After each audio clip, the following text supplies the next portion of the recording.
1970 காலகட்டங்களில் தமிழ்நாட்டில் கிராமப்புறங்களில் பொருளாதார வளர்ச்சி, கல்வி வளர்ச்சி எப்படி இருந்தது என்பதை தங்களுக்கு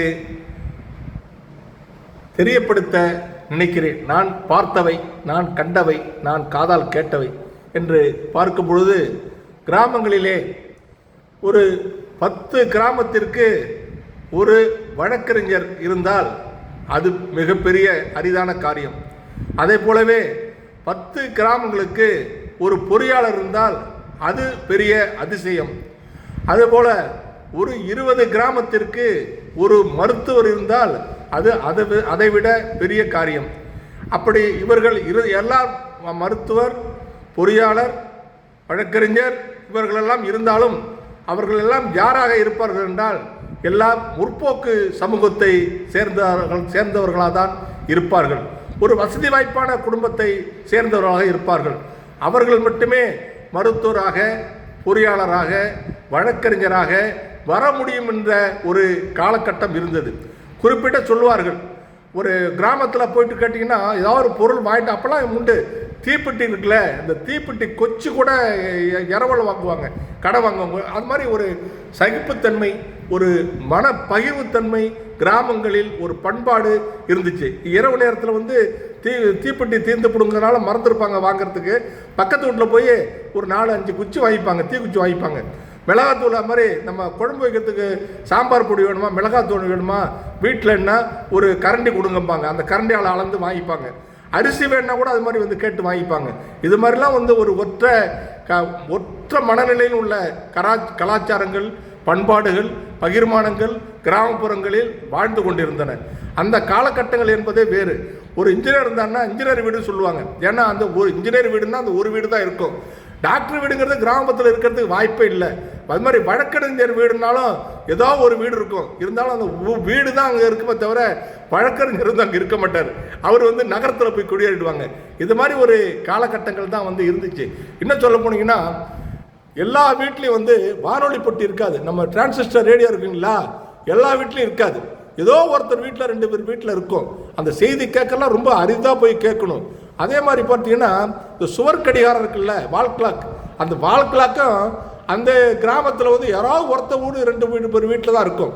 அது மாதிரி சைக்கிள் இருக்குது பார்த்தீங்களா, சைக்கிள், அந்த சைக்கிள் ஒரு 30-40 வீடு இருந்துச்சுன்னா அதில் ஒரு 4-5 வீட்டில் தான் சைக்கிள் இருக்கும். மீதி வீட்டில் சைக்கிள் இருக்காது. செருப்பு, அந்த ஊரில் ஒரு 200 பேர் 300 பேர் வாழ்ந்துட்டு இருக்காங்கன்னா ஒரு 40-50 பேர் தான் செருப்பு போட்டிருப்பாங்க. மீதி பேருக்கு செருப்பு இருக்காது, போட்டுக்கிறது செருப்பு இருக்காது. இன்னும் குறிப்பாக சொல்ல போனீங்கன்னா கை கடிகாரம் சொல்கிறோம்ல, வாட்ச் சொல்கிறோம்ல, அந்த வாட்ச் இப்போ கட்டுறதில்ல. மொபைல் வந்தோடனே அது ஒரு நாகரிகம் மாறி போச்சு. ஆனால் கையில் அப்போல்லாம் கை கடிகாரம் கட்டினா அது ஒரு மரியாதையான நேரம், மரியாதைங்கிற மதிக்கக்கூடிய நேரமாக இருந்துச்சு.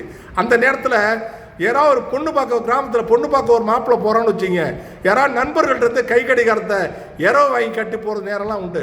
இன்னும் சொல்ல போனால் நீங்கள் வேடிக்கையாக கூட இருக்கும். வேடிக்கை என்பதோட வேதனையான நிகழ்வுகள். வேட்டி சட்டை கூட வாங்கி கட்டிட்டு போன நேரங்கள்லாம் உண்டு கிராமத்தில். அது மாதிரி நேரங்கள்லாம் உண்டு. நான் சொல்கிறதெல்லாம் ஒரு 65-70 காலகட்டத்தில் நடந்தது. இப்போ நம்ம அந்த நிலையெல்லாம் கடந்து தான் நம்ம வந்திருக்கோம். வீடு ஒரு கிராமத்தில் வீடு இருக்குன்னா மாடி வீட்டுக்காரனா ஒரு வீடு 2 வீடு மாடி வீடு. ஆனால் இன்னைக்கு என்ன நிலை? இந்த குடிசைகளை கலைஞர் என்ன செய்தார்? முதல்ல அந்த குடியிருப்பை சரி பண்ணி கொடுக்கணும்னு அந்த முயற்சி எடுத்தார். அதற்கு அவர் எடுத்த முதல் தோற்பு என்ன கேட்டிங்கன்னா, இப்பயும் சார் தான் இந்த பட்டியல் இனம்ங்கிற பட்டியல் இனத்தவர்களும் அதற்கு அடுத்த நிலையில் உள்ள பிற்படுத்த சமுதாயம் தான் இந்த சமூகத்தில் மெதுவும் அடக்கப்பட்ட ஒடுக்கப்பட்ட நிலையில் இருந்தவங்க. அவங்க தான் பொருளாதார ரீதியாக மிகவும் நலிந்து போன நிலையில் இருந்தவங்க. கலைஞர் அவர்கள் முதல்ல அவங்களுக்கு ஒரு நல்ல குடியிருப்பை ஏற்படுத்தி கொடுக்க நினைச்சாரு. அதனால தான் முதல்ல காங்கிரீட் வீடுகள் முதல் ஆதி திராவிட பட்டியலினத்தை சேர்ந்தவர்களுக்கு காங்கிரீட் வீடு கட்டி கொடுக்கும், இலவச வீடு கட்டி கொடுக்கும் திட்டத்தை முதலில் அறிமுகப்படுத்தியவர் கலைஞர் அவர்கள். அந்த திட்டத்தையே சில வருடம் கழிச்சு அனைவருக்கும், ஏழை எளிய மக்கள் அனைத்து சமூகத்திற்கும் காங்கிரீட் வீடு கட்டி கொடுக்க வேண்டும், வறுமை கோட்டுக்கு கீழ் உள்ளவர்களுக்கு காங்கிரீட் வீடு கட்டி கொடுக்க வேண்டும் என்ற திட்டத்தை விரிவுபடுத்தியவர் கலைஞர்.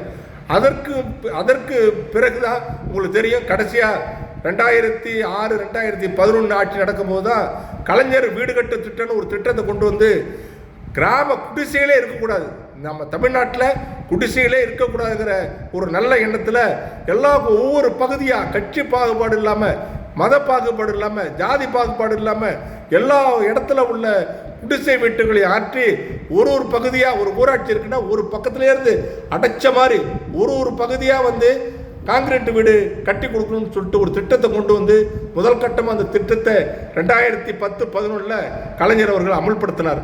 அந்த அமுல்படுத்தப்பட்ட திட்டம் பின்னர் திராவிட முன்னேற்ற கழக ஆட்சி தொடர்ந்து இல்லாத காரணத்தினால அந்த திட்டம் வந்து கைவிடப்பட்டது இல்லாமல் பேரளவுக்கு அந்த திட்டம் வந்து ஜெயலலிதா அவர்கள் அம்மா வீடுன்னு நினைக்கிறேன், ஏதோ ஒரு பேரில் அந்த திட்டத்தை வந்து ஒரு ஊராட்சிக்கு 2 வீடு 3 வீடு 4 வீடு 5 வீடுன்னு சொல்லி சுருக்கிட்டாங்க. அப்படி இல்லை, இந்த கலைஞர் வீடு கட்டு திட்டத்தை மட்டும் நம்ம சரியான முறையில் செயல்படுத்தியிருந்தா இன்னைக்கு தமிழ்நாட்டில் குடிசை வீடுங்கிறதே இல்லாத நிலை வந்திருக்கும். அது மாதிரி ஒரு மாபெரும் தலைவர் வந்து கலைஞர் அளவுக்கு மக்களுக்காக செய்தவங்க வந்து யாருமே இருக்க முடியாது. இதுதான் வந்து கடந்த கால வரலாறு என்பதை எல்லாம் வந்து புரிஞ்சுக்கணும், தெரிஞ்சுக்கணும்.